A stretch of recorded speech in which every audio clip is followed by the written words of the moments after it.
packing a home, and how long does it take?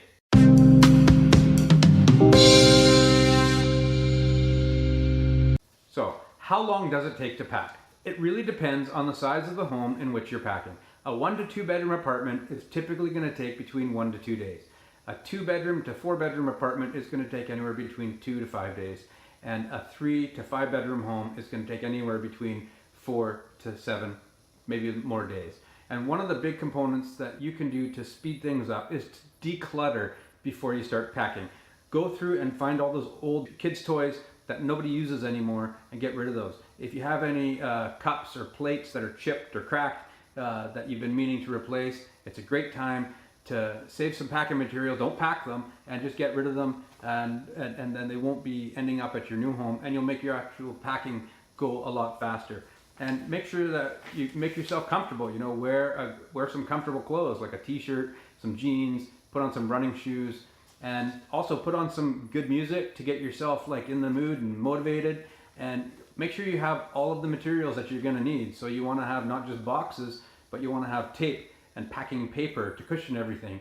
This isn't going to be a how to pack video, but you still want to be prepared with like having your marker and everything, that all your essential supplies near you and beside you, so that you don't get distracted.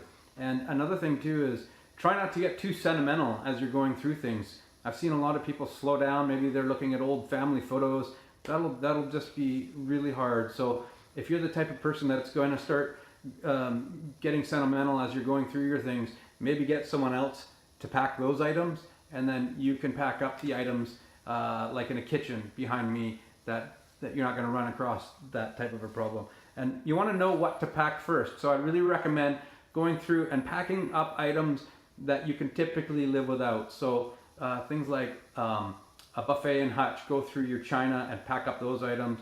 If you've got like a book collection, go ahead and pack those up first. Those are items that you can live without. And the items that you want to pack last are going to be things like the coffee maker and the clothes that you need to wear, your bedding, your lamps and your lampshades. Those types of things you want to leave closer to the end.